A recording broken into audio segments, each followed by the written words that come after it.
Thank you for tuning in to the GSMC Soccer Podcast brought to you by the GSMC Sports Network. We have a great show for you today. We will be covering Chelsea taking on Liverpool. We'll discuss what was that next? This weekend's Serie A fixtures. We'll also discuss this weekend's Liga fixtures. We'll discuss this weekend's Premier League fixtures as well. And stick around for the end of the show where I'll be giving you my headlines, my reaction to some of the top headlines going on in the soccer world. If you have a question during the show, we want to hear your input is a big part of what makes this show successful. We thrive on your energies and insights, whether it's a quick comment, a thoughtful question, or an opinion you just have to share. Please don't hesitate to drop it in the chat. And if you want to make absolutely sure your super chat gets featured on the show, there's an easy way to do that. Use the super chat button at the bottom of the chat box.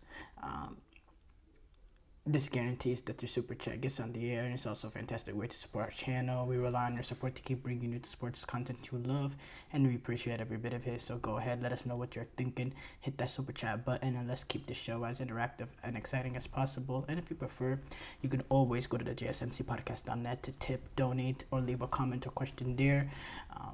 We couldn't do what we do without your amazing support, and we're so thankful to have you as part of our community.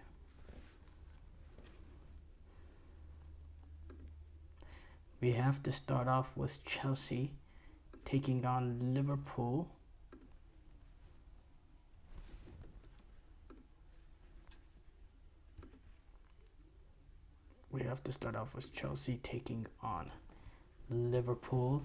The big game in club football, in my opinion, going on this weekend. A game that has some interesting headlines going on now. First of all, Liverpool, they're currently sitting right now top of the Premier League, in a transitional period with Arne Slot, but Arne Slot has taken up where Jurgen Klopp has left off. They're playing some really, really good football. They have the best defense in the Premier League so far, with only conceding 2 goals in their first 7 matches, which is far better than the second best defensive team, which is Arsenal, who've already conceded 6. Liverpool only conceded 2 goals.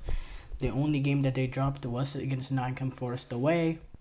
Not away, at Anfield.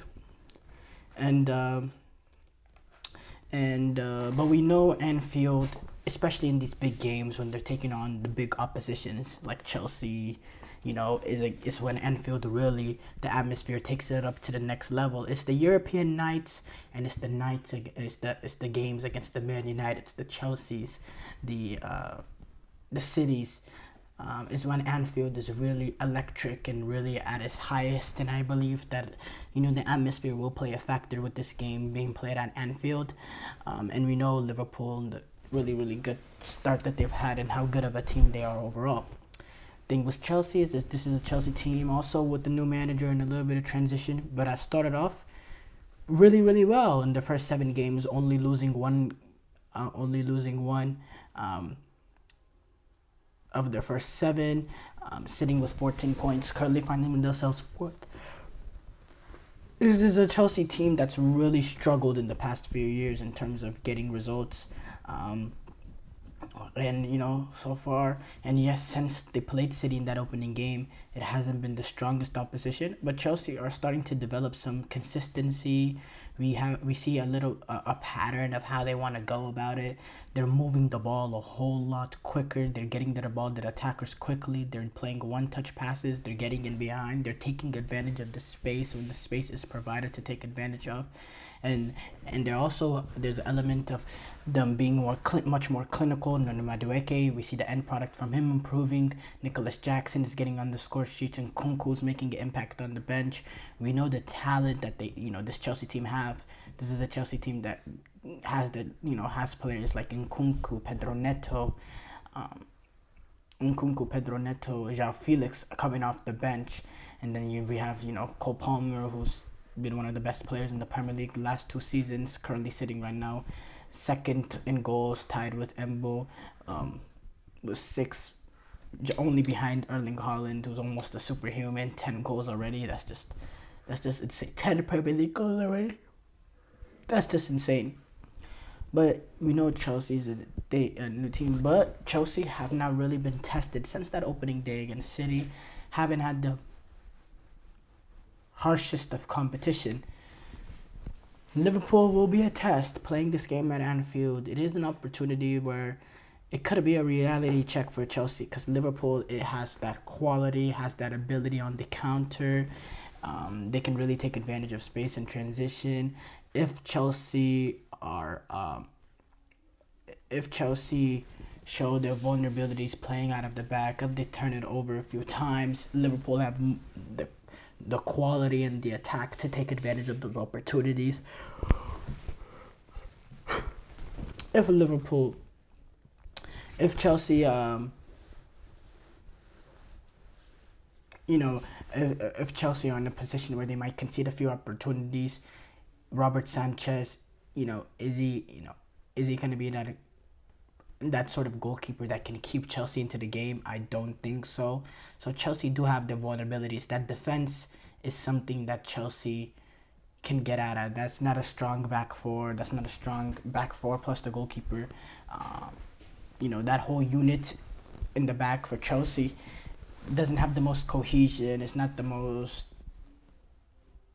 quality of defenses, and it's a defense that Luis Diaz, Mohamed Salah, Diego Jota, they can have opportunities. They can really get at that back line and cause that Chelsea back line issues, and they'll be able to opportunity to create chances.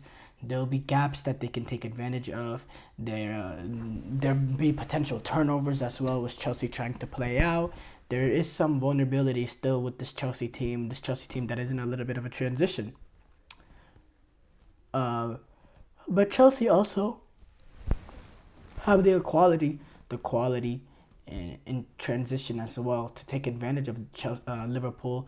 As Liverpool put some numbers forward, Chelsea have the ability to stay in. Now, if Chelsea play a little bit of a naivety and try to approach this game like they did against the Wolves, or and try to be really, really open and play end to end, while Liverpool, the difference between Liverpool and Wolves, you concede that much opportunities to Liverpool like Chelsea did to Wolves, especially in that first half. Liverpool will trounce on those opportunities, and they won't be anywhere near as easy to get at as the Wolves were in that game. So the thing that does concern me is if Chelsea open themselves up at Anfield with the pace that Liverpool have going in transition, Liverpool's quality, will completely tear Chelsea apart. So I do think there has to be a little bit of a balanced element in terms of Chelsea and how they want to go about it.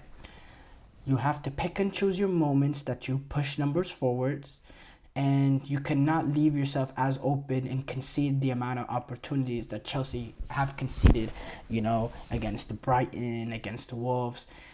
You cannot do that going away to Anfield, because it's not going to be easy. You go down a goal early like they did to Brighton.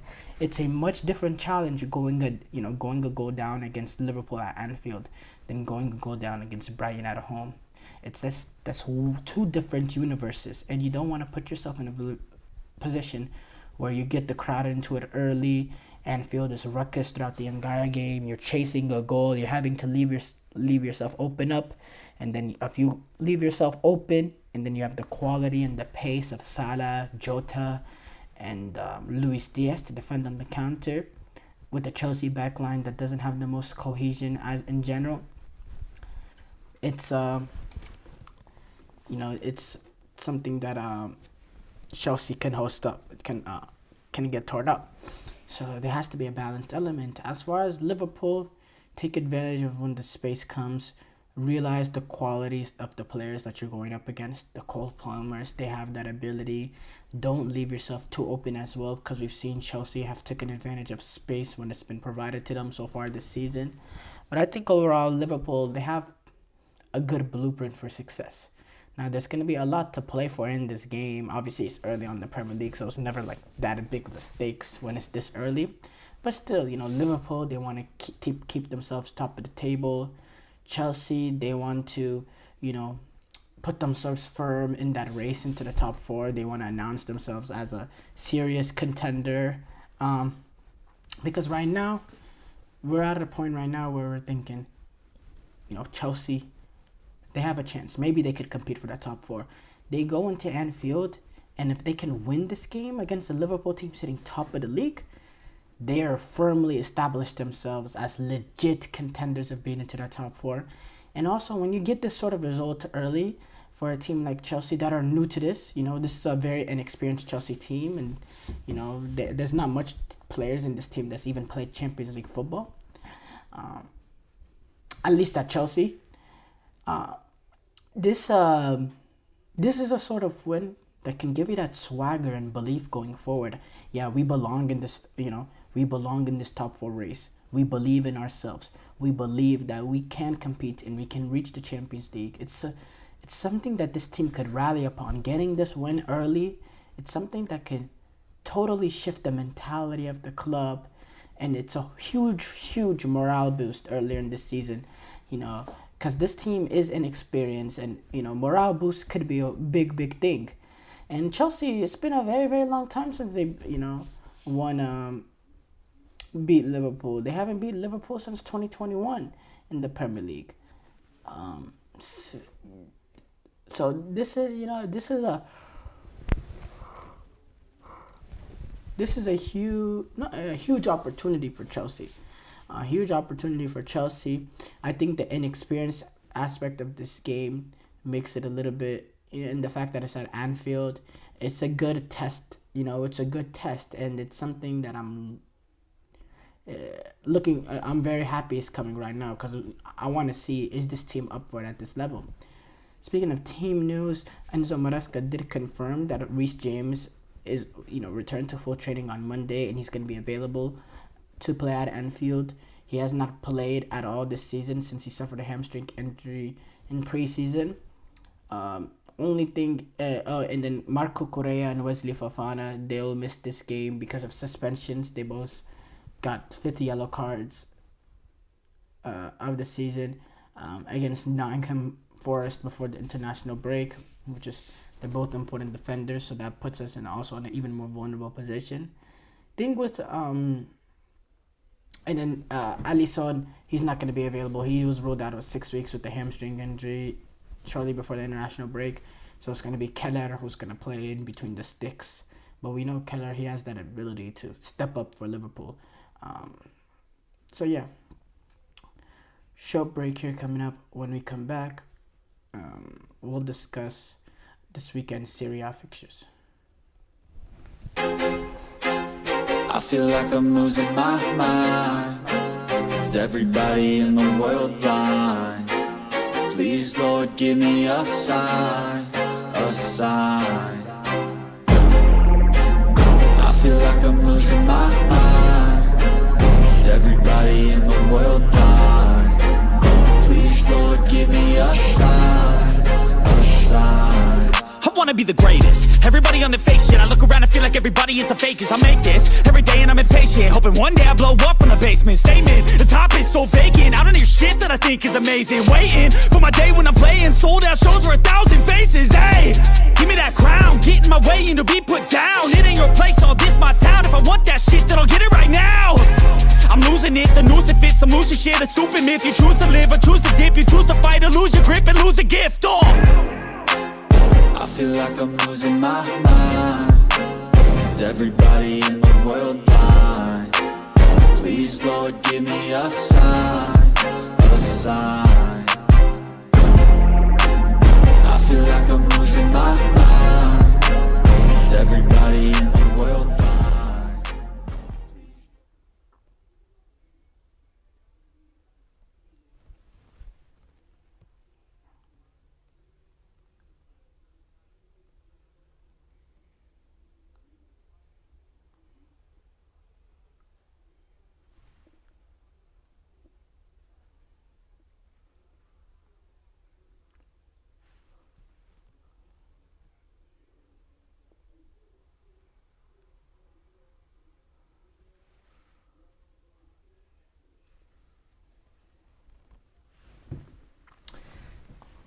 Before the break, we did a full preview of Chelsea taking on Liverpool. We move on to do a full preview of this weekend Serie A games. The big one obviously is Juventus taking on Lazio. This is a match being taken place between third and fourth place, but they're both level on points, sitting on 13 points. Also, Udinese is also 13 points. Juventus has had a decent start to their season: 3 wins, 4 draws. They've only conceded 1 goal this season, which is that's really good in 7 games to concede 1 goal. The defense has been really solid, but they've had a lot of stalemate draws.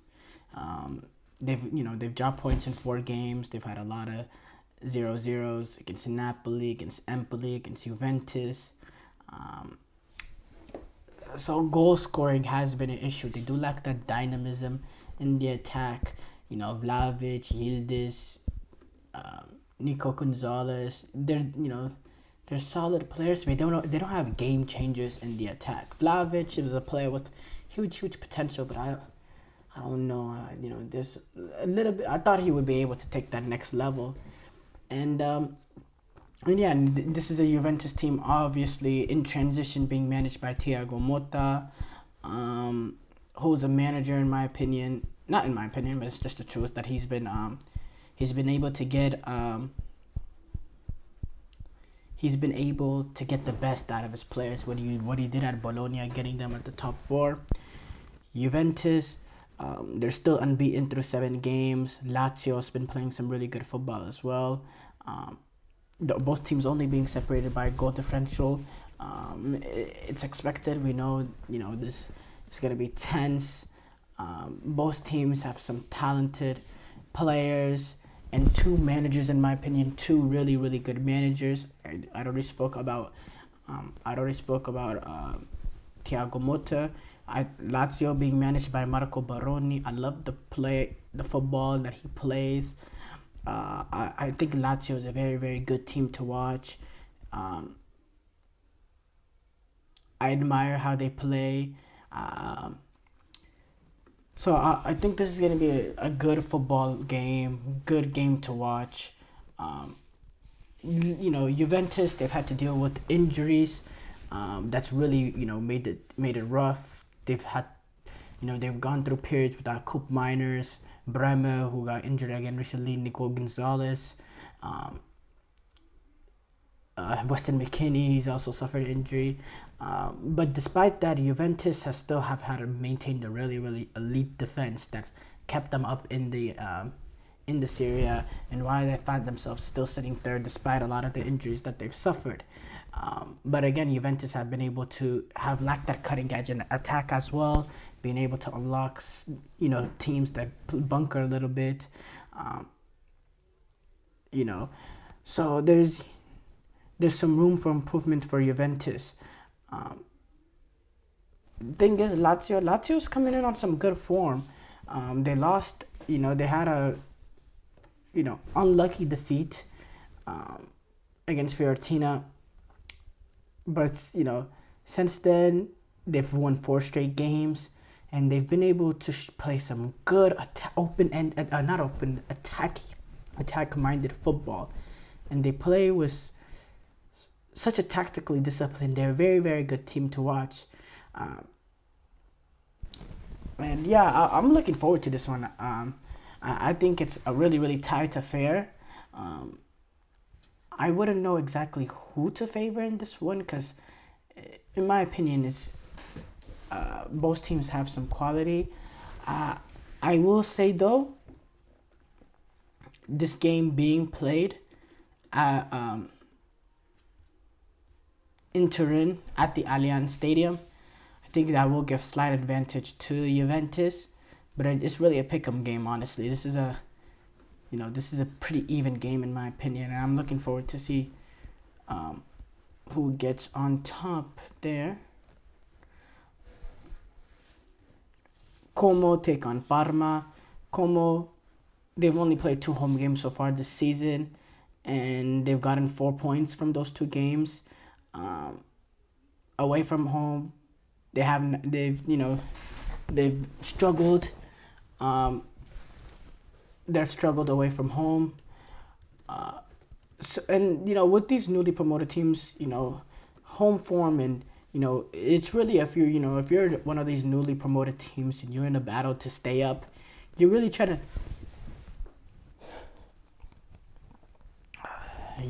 take advantage of all your home games, and then get what you can away. You know what I mean. And it's not like Como they have a great atmosphere. Their stadium holds less than 10,000 people. It's just it's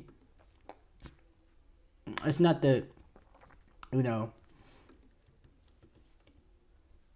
it's not the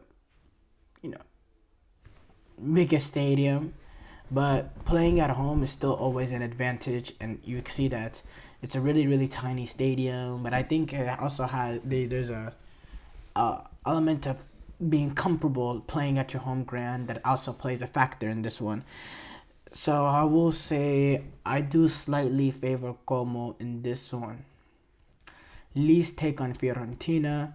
Fiorentina, they're only 3 points away from Juventus, that's at third place. Fiorentina, their away record has been pretty abysmal so far this season. Outside of Florence, they just don't get enough results, and the least, they've been decent at home. Least they've been poor in general. They only have 5 points from their opening 7 games. But they play different football at home, and they show more quality at home. So I think that will be an interesting one. Cagliari take on Torino.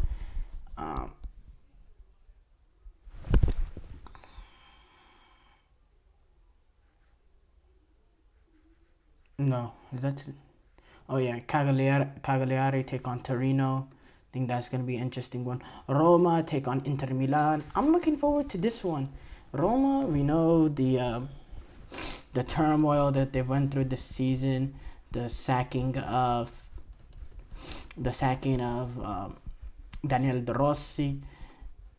They're currently sitting 9th place. They only have 2 wins from the first 7. And then Inter, they're sitting 2nd place, but we know Inter and they're a team that always is battling for titles in Serie A. That's the expectation now with Inzaghi. They play some really good football as well. They have a good balanced nature to them.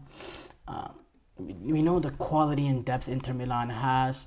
Roma has had a mixed start to the season, really bad start since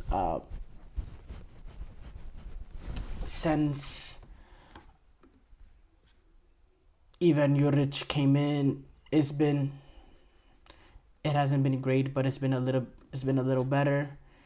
Artem Dovbyk, he's had a good start to his Roma campaign. I think he's played some good football at Roma. We know what he did last season playing for Girona. He's a striker. He's a striker with quality. He had 24 goals last season. He's already got into the score sheet 3 times in Serie A this season. As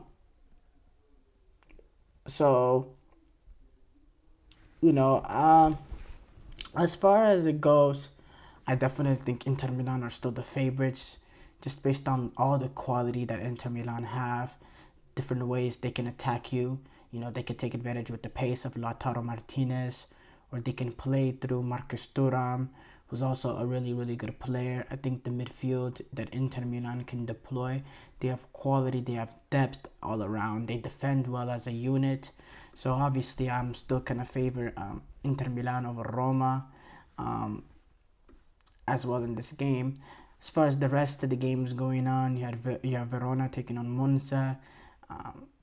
Talked about Cagliari taking on Torino. Empoli take on Napoli. Napoli is currently sitting top. They'll continue to prove whether or not they are, that they can really be competing in this title race. They take on an Empoli team that in similar standing as Roma up to this point in the season. That'll be an interesting one. Milan take on Udinese. It'll be very, very interesting to see whether Theo Hernandez, Tammy Abraham, any of the players,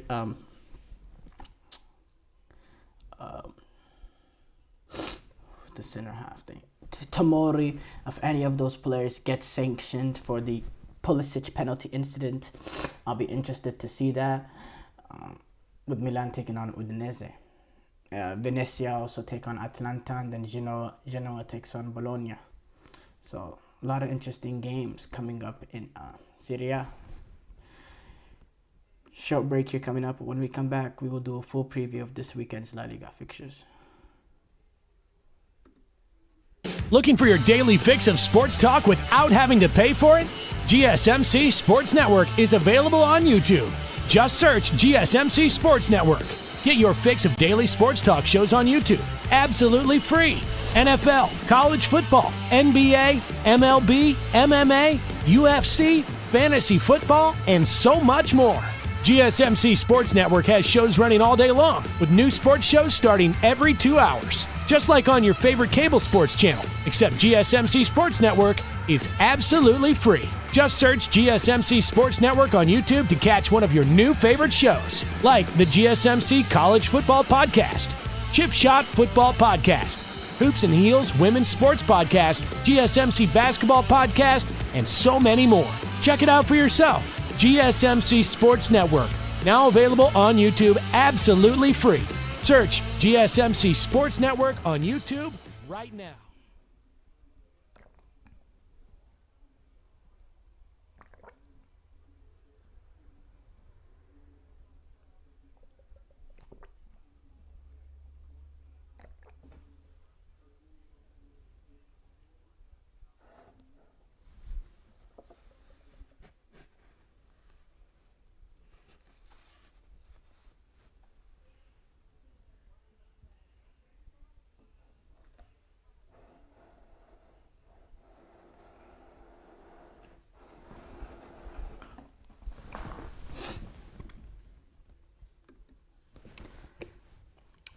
Before the break, we discussed this weekend's Serie A fixtures. We move on to do a full preview of this weekend's La Liga fixtures.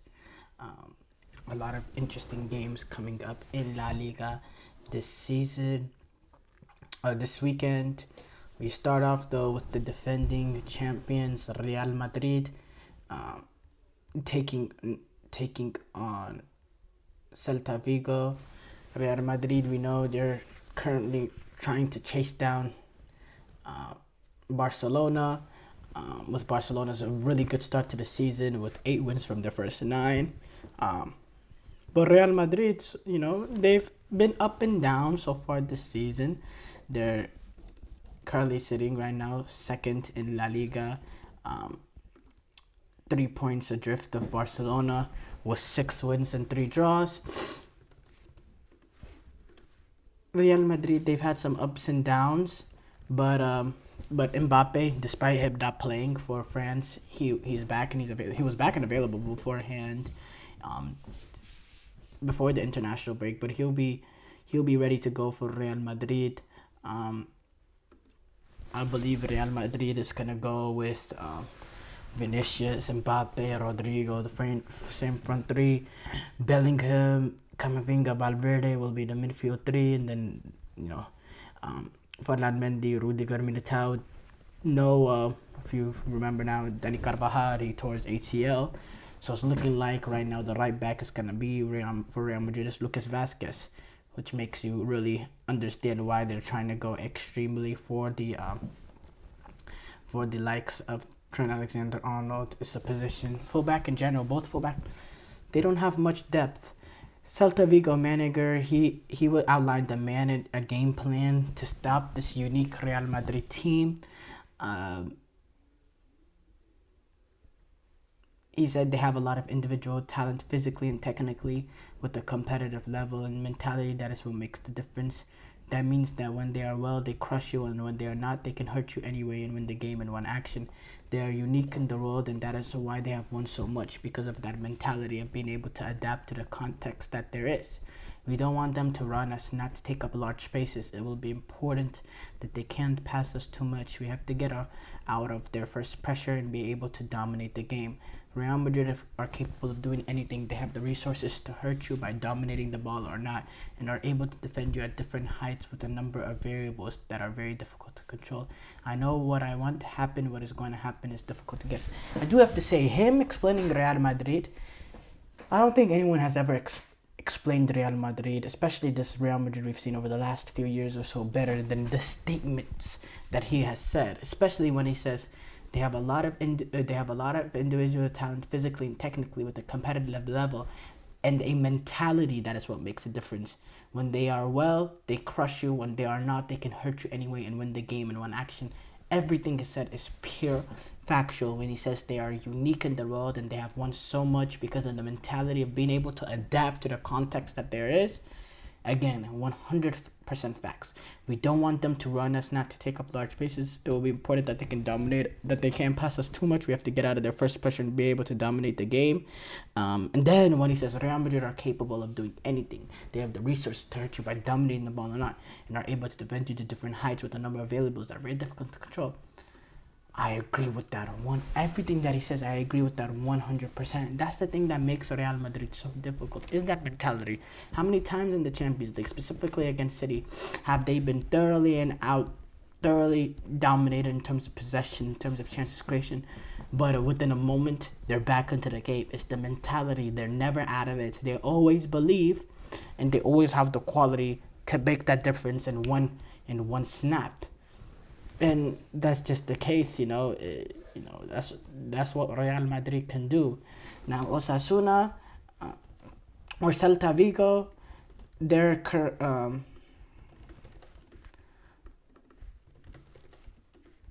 currently sitting, I believe, where are they at? Let's search it up real quick. Celta Vigo, they're currently sitting 9th place with, but they've already lost 4 games so far this season. But they've won 4. They're sitting with four wins, a draw, and 4 losses. They create a good amount of opportunities. They have a good attack. They've scored 16 goals, but they've conceded 15. So they can be open. And when you're going up against the likes of Mbappe, Vinicius, Rodrigo, you cannot concede too many opportunities because they have the quality to make you pay. Barcelona, talked about them and their really good start to the season. They want to continue off that momentum that they've built before the international break, where they've had 8 wins of 9. Now taking on Sevilla, which we know the quality Sevilla has. But this season, they've been pretty poor through 9 games. They only have 12 points, which is not, or they only have 12 points, which is not great for their standard. Through 9 games, they only have a minus goal differential, or -1. Barcelona, they've had a lot of injury issues so far this season. They've had to do a lot of makeshifting, especially at that holding midfielder role. They're having to adapt with not really having that answer there.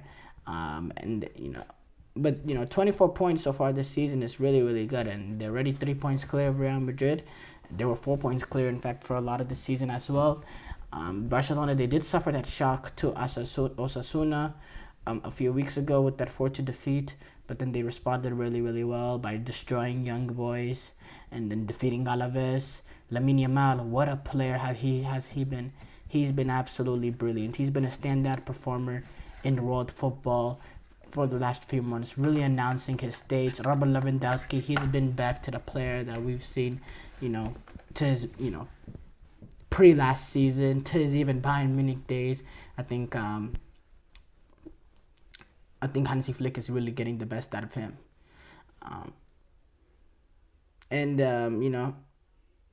Sevilla, last season they had a poor campaign. They finished 14th in the table, which is really poor by their standards. Now being managed by Garcia Pimienta, 12 points from their first 9 games. They sit 12th in the table, already 12 points behind Barcelona. Pretty poor form. Barcelona entering on really, really good form. The thing is, Sevilla, they've only lost 1 of their last 5 games in La Liga, but they've only won 1. And I just think Barcelona are coming in much better form, much more belief, much more confidence. I do think Barcelona are the major favorites in this one, in my opinion. Other games, quickly, let's go around. Athletic Club taking on Espanyol. Osasuna take on Real Betis. Girona play Real Sociedad. Mallorca take on Rayo Vallecano. Villarreal take on Getafe. Valencia take on Las Palmas. Another game, Atletico Madrid taking on Leganés. Atletico Madrid, they've had their ups and downs this season. They haven't been as forward thinking as we expected them to be with the new signings of Sorloth and Julian Alvarez. They haven't really played them three together with Griezmann. They tried that once in the Real Madrid game. Apart from that, we haven't seen all three of them play. There's no cohesion amongst that front three. A lot of games they've relied on individual moments instead of sustained dominance, which we know that's the MO for Diego Simeone. But now, I really hope in this game, going up against the Leganés, sitting right now in one of the relegation positions, playing this game at home, now called the Riyadh Air Metropolitano, I hope Atletico Madrid are more forward thinking, go after the game more, take out one of the center halves and put in that extra attacker and really go for it and dominate the game and create a lot of opportunities, because Atletico Madrid has the quality to take advantage of teams like Leganés, they're not sitting actually in a relegation spot. They're currently sitting 17th, but they've only won one game from their first 9. I hope Atletico Madrid are more forward thinking because they have the quality to do so, especially in this fixture. Short break here coming up. When we come back, we'll do a full preview of this weekend's Premier League fixtures.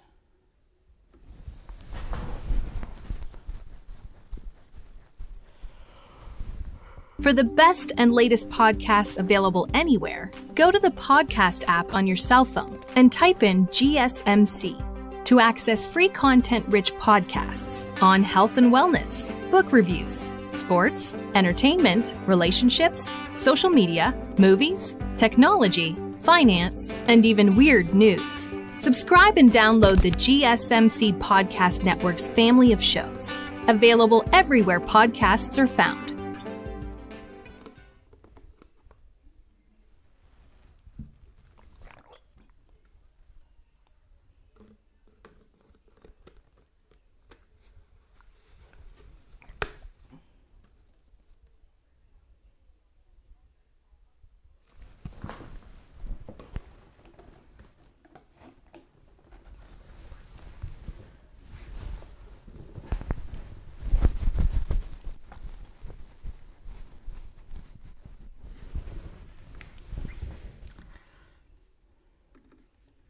Before the break, we did a full preview of this weekend's La Liga fixtures.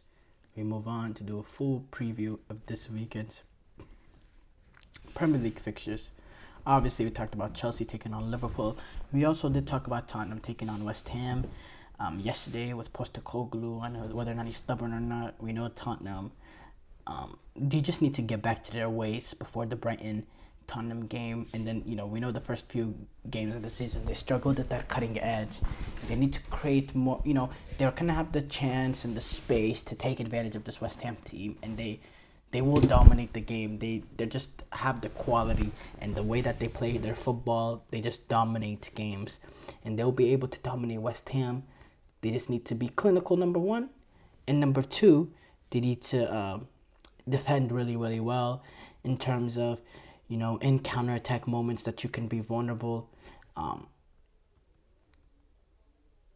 You cannot allow the pace of Mikel Antonio and any quality that West Ham could have going in behind to burn you. And in my opinion, Tottenham, they will dominate this game. They're just a much better team. Everton taking on Ipswich. Look, Everton, they need to start racking up the points, They can't leave it for too late, and they're taking on Ipswich team, which, yes, they're playing this game at home, and they have this belief that they can stay up. Now, being managed by McKenna and all that. But let's be for real.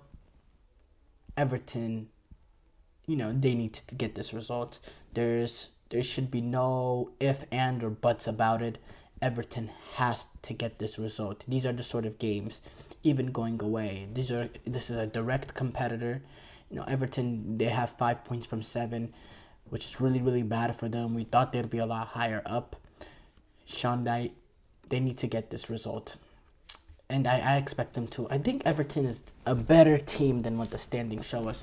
United, Brentford, there's just no way Ten Hag cannot lose this game. I mean, I can't see a way that, I don't know, I can't see a way that he retains his job, honestly. If he's not gone by now, then he could survive the Titanic. But again, this is an important game for Erik Ten Hag, obviously, to maintain his job.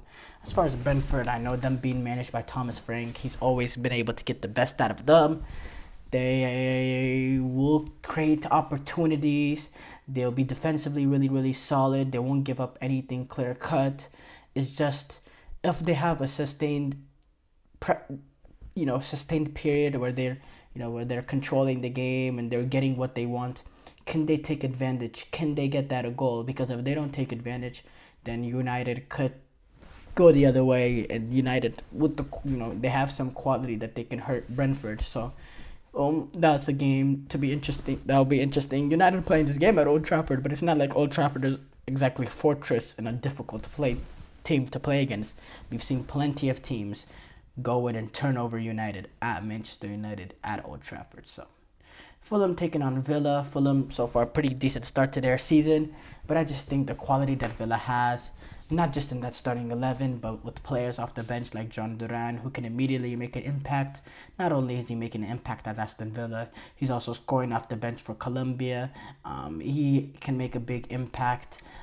With the quality that Aston Villa has, the manager that they have, Unai Emery, I think they have the belief and the culture to go away to London and get that result. So I'm backing them. These are the sort of results that Aston Villa get to get into the top 4 last season, and I don't see a drop off at all from last season, despite losing some, an important player in Douglas Luiz.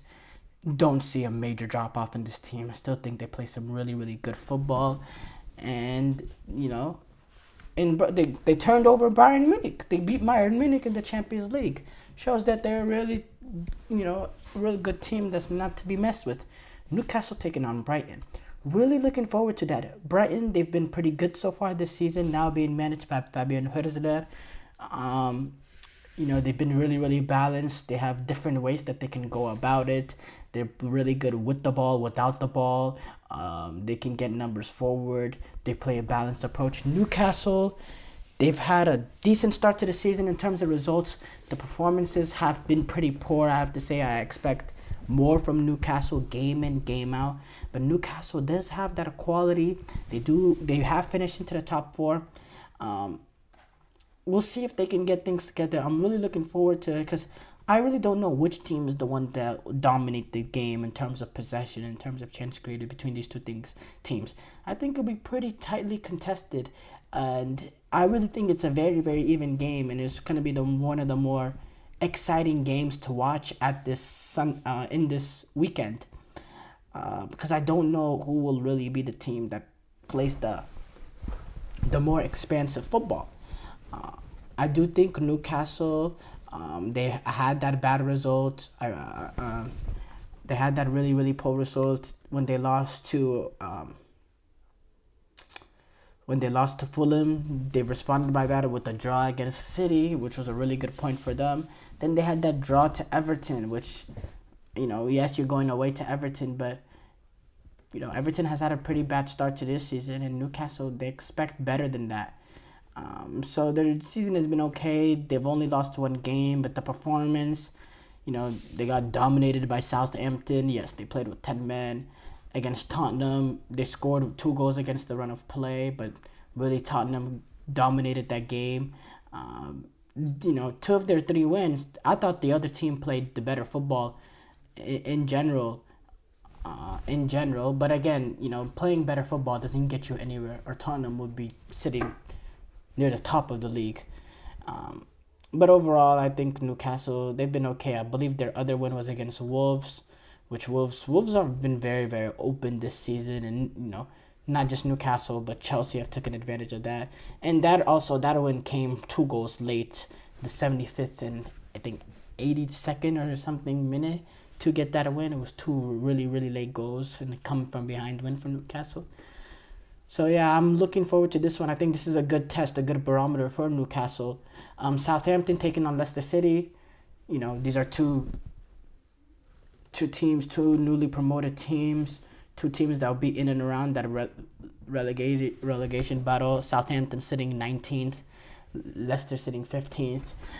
Leicester already 5 points clear though from Southampton. I just think Leicester have more quality, and why I backed Leicester to be the team that gets out and not Southampton that stays up is I think Leicester, being that team, they've been in the Premier League for a while, but they've won one recently. They've been in Europe pretty recently as well. I think they, even if they don't have the quality of the teams above them, I think they'll be able to, be in around the comfortably above the relegation battle, because they just have that belief that we're gonna stay up. We're Leicester, we have that footballing, tradition now. We should stay up. We're a Premier League team and we belong here and we will stay here. And that matters. I do have to say that in the long term, that belief, can matter, and that is something that can propel you to stay up. And I think Leicester will be able to stay up because of that. I think Southampton, they lack that quality. They're defensively not that solid of a unit. They don't create enough opportunities. Southampton is just not at that level. Bournemouth taking on Arsenal. Bournemouth, I think they've played some really, really good football. They've gotten some key results as well. They're sitting, 13th place. I think there's some games that they've been unlucky. They lost to Chelsea. I thought they were unlucky in that game that they lost. I thought they, they drew a few games where they, they could have done better, specifically Nottingham Forest and Newcastle. I thought they could have gotten a better result there. But overall, and then they had that pretty bad loss that they suffered to Leicester City. But overall, in which, that game as well, I thought Bournemouth overall did play the better football, created the more opportunities. But overall, regarding Bournemouth, I think they could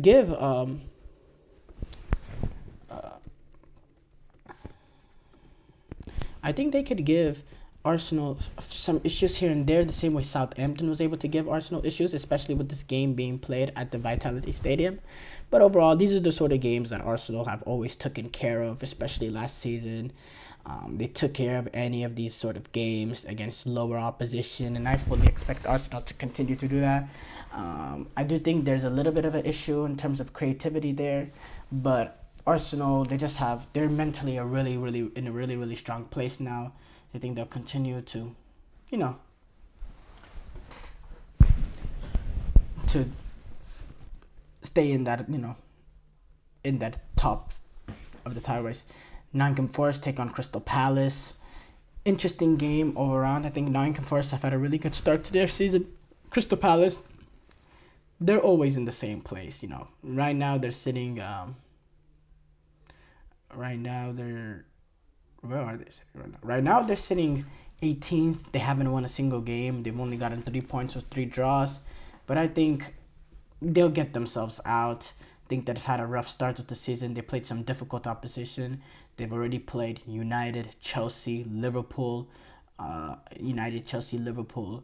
Not the easiest start. They also had to take on newly promoted Leicester City, which it could be a difficult, playing these newly promoted teams early can be a difficult outfit. Now they get a little bit of an easier run. They have Nottingham Forest. Tottenham is not that easy. Then you got Wolves, Fulham. They need to start getting their results. They need to start getting 3 points, because 1 point gets you nowhere fast. And they've gotten 3 draws, but they haven't gotten a win in any of their games. But they've been, some of their games have been pretty tight, even in the losses. That Chelsea, the Everton game, I thought was pretty tight. Leicester City game could have went either way.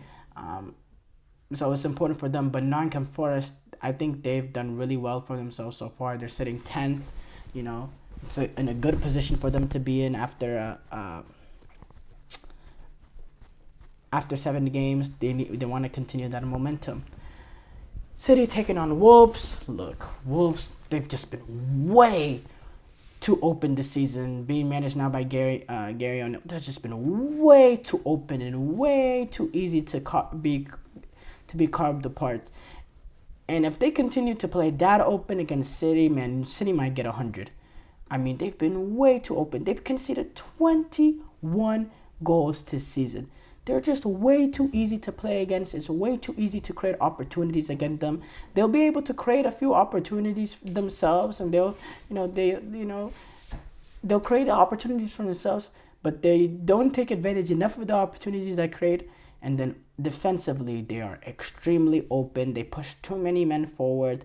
They have no real knowledge of how to defend, how to protect the space played in behind. They're way too easy to play against. They turn it over in horrible, horrible areas that put their defense in even more vulnerable positions, on top of the fact that they can't really defend themselves. I think Gary O'Neill is a dead man walking. The way that they operate, they're just way too open, and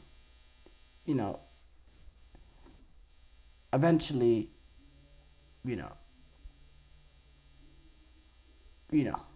eventually Gary O'Neill will have to go if they continue to look this open. Short break here coming up. When we come back, we'll do a reaction to some of the top headlines going on in the soccer world.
Before the break, we discussed this weekend's Premier League fixtures. We move on to do a reaction to some of the top headlines. And this is an interesting one. Messi's Inter Miami will be invited and compete at the Club World Cup. Inter Miami is set to be announced as the final MLS participant for the 2025 Club World Cup. It's going to be the expanded Club World Cup. It's going to be a 32 team from clubs all across the world. You have 12 spots from European clubs, 6 to CONMEBOL clubs, South American clubs, 4 to North American clubs, and then 4 each to North American, North American and the Caribbean. Asia will get 4, Africa will get 4, and then 1 spot to Oceania. Most of the participating teams have already been determined. You have City competing there, Real Madrid, Chelsea will be involved, Leipzig, a lot of top European teams. Monterrey, they're going to be involved, Sounders, Leon, Pachuca. CONCACAF, they receive an additional invite to the tournament, given that the United States will be the host of the Club World Cup. And FIFA, they have reserved the right to choose that final CONCACAF participant, and they have awarded the ticket to Inter Miami. MLS Commissioner Don Garber revealed during the All-Star game that the league will only provide FIFA with suggestions, but they will not select them. Lionel Messi will lead this Inter Miami team in the tournament, and they'll be a home. They won't be home. I don't think their games will be played out in Miami, but It'll be in their home country, and FIFA already announced 12 host cities. The final will take place at MetLife in East Rutherford, New Jersey. But yeah.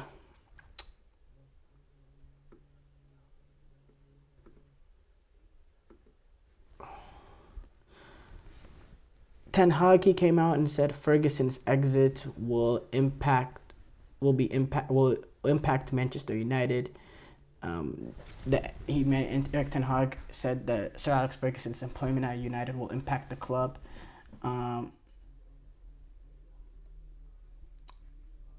He said, of course, it has an impact on us. Sir Alex is Man United.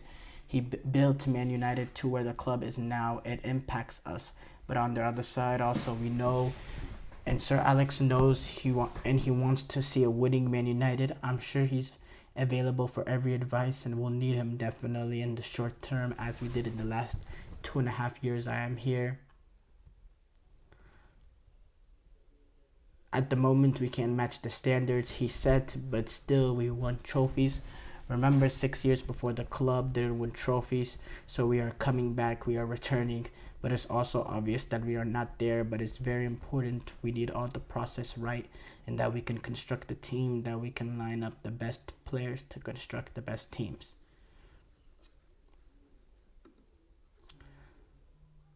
Tyler Adams, he's reportedly fit to return for Bournemouth against Arsenal. He remains on track to make his season debut against Arsenal. Bournemouth manager Andoni Iraola said he lacks some game time, but that is normal. He's feeling very well, doing well, has good sensations, and has trained very well. This break with us, he is ready. Adams, he only was able to play in 3 Premier League games last season because of a hamstring injury that kept him out for a really, really long time.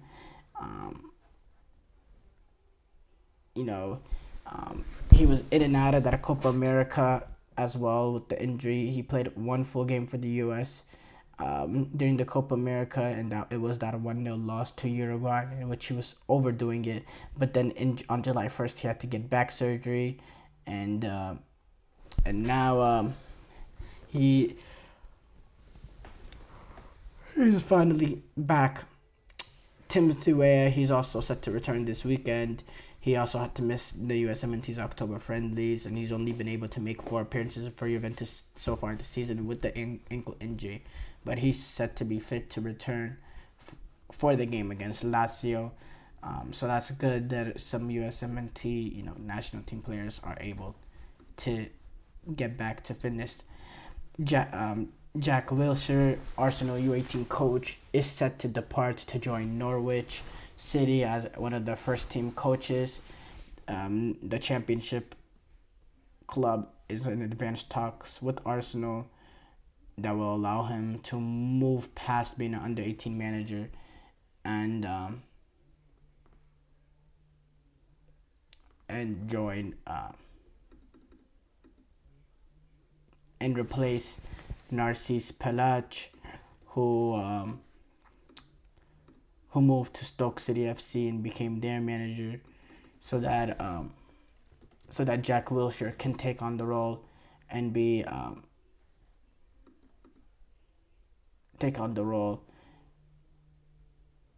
the first team coach at Norwich, which that's a great opportunity for Jack Wilshere to be in. We know the player he was having to be forced to semi-early retirement because of the injuries.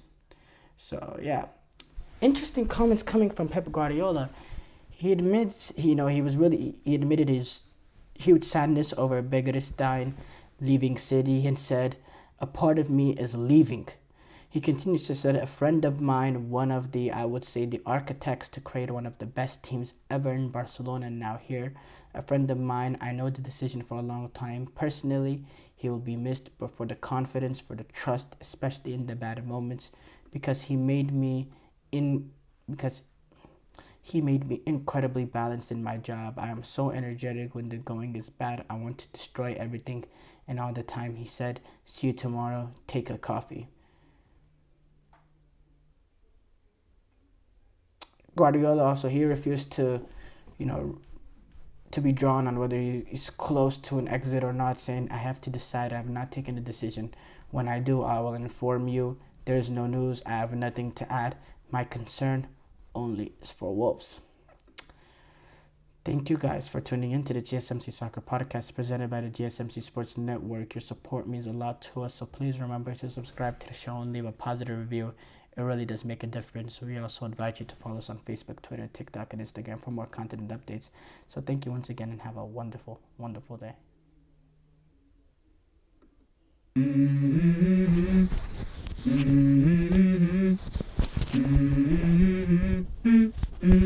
Let's go.